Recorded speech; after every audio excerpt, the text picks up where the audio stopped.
Hi there, welcome. I'm Eric Linter, and this is Starspeak for the second half of September 2018. This is a very busy stretch we are in, and the 15th, which is a Saturday, sees Mercury in a trine with Pluto. The following day, Sunday, Mercury's in a sextile with Jupiter. What this does is clarify minds. It's a supportive energy field for doing research, gathering information, traveling, making plans to travel, any kind of planning really, or decision making. This weekend is a pretty strong period of time for making up your mind.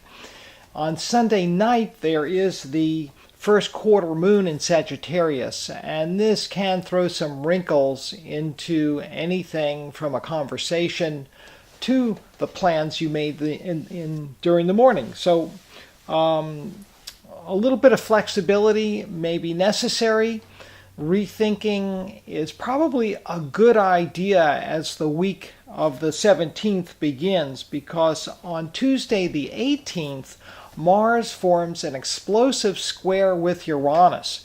This is an alignment that we first experienced back in May, and it has been lingering throughout the summer months, and now as fall approaches, it finally comes to a conclusion, but it remains potentially dangerous. So if you're traveling, if you're operating any kinds of machinery, this is a few days here leading up to and probably extending into Wednesday, where it's wise to slow down, leave a little extra space between your car and the one in front of you, or behind you if you can, and generally exercise due caution, especially with any kind of sharp instruments or tools.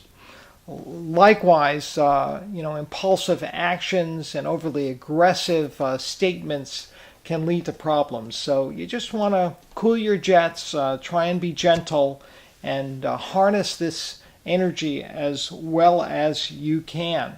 The Sun is traveling in the later degrees of Virgo along with the planet Mercury. And then on Friday, the 21st, technically the last full day of summer, Mercury arrives in the autumn sign of Libra. The following day, Saturday the 22nd, is the Autumnal Equinox as the Sun moves into Libra and the new season begins. And the forces here of darkness and light are in perfect balance. This brief moment in time that we get at both equinoxes, spring and fall. And the days will soon be getting shorter, at least the hours of daylight. But for now, there is a certain inner calm and harmony in the world that if you meditate, it's great to tune into it. On the 23rd, Mercury gets busy, squaring Saturn at midday and then trining Mars at night. The square with Saturn is a pause, stop, look around, see what's going on. It can really reveal certain limiting circumstances, make some people depressed, critical. The trine to Mars is an invitation to really come up with a new plan and perhaps even initiate some action based on that plan. So if you hit a momentary obstacle earlier in the day, don't give up. The night is going to provide an opportunity to again be on the move. And then, of course, on the following day, the moon is full. This is the full harvest moon at 2 degrees of Aries, the Sun opposing the Aries moon. And both planets are in an exact square with Saturn at 2 degrees of Capricorn. So we have a cardinal T-square energy with this full moon.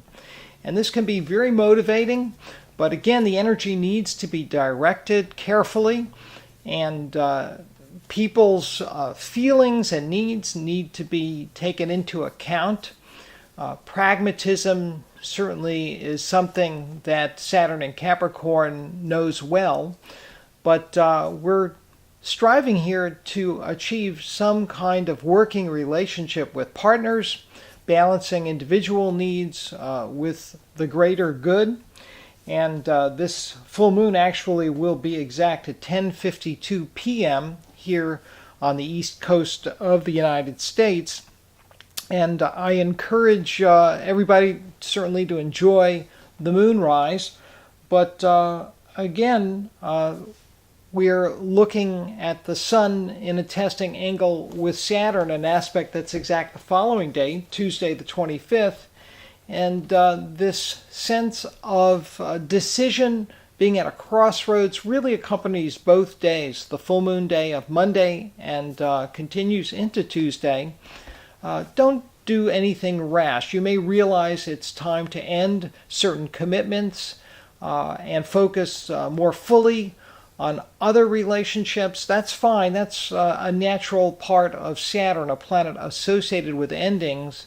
But also thinking about long-term goals, ambitions, and we're making room here for improvement, whether self-improvement or increasing the level of productivity. Something's got to give in order for something more efficient, more effective, and more fulfilling to take form.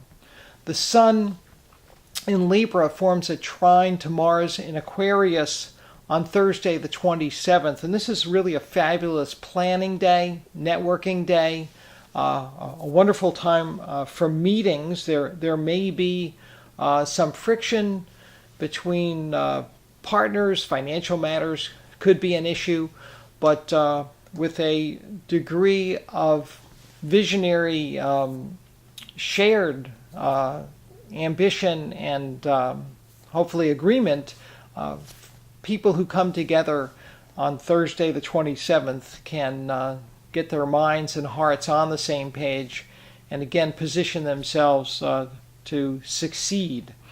As the month comes to a close, Venus is slowing down. It will retrograde in early October. She's going to station at 10 degrees of Scorpio. And so here again, these last few days of the month, certain relationships may seem to be on hold. The final planetary event of the month is Pluto's return to forward motion. This is on Sunday night, the 30th of September. And Pluto has, since 2008, been making its way through Capricorn, the sign of big business and big government.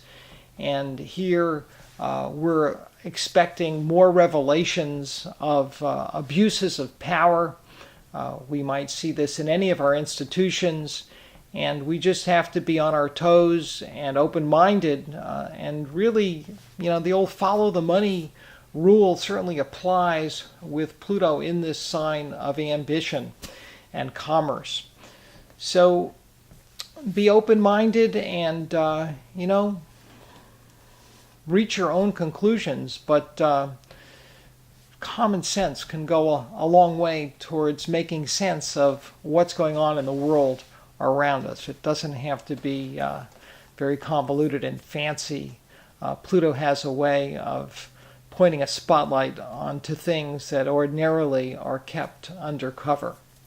So that'll do it for September. Thanks for joining me today. I hope this information is helpful for you. And if you want to contact me with any feedback, you can send me an email at stars@ericlinter.com. I do have my daily forecasts online at the spiritofchange.org website. Remember to keep looking up.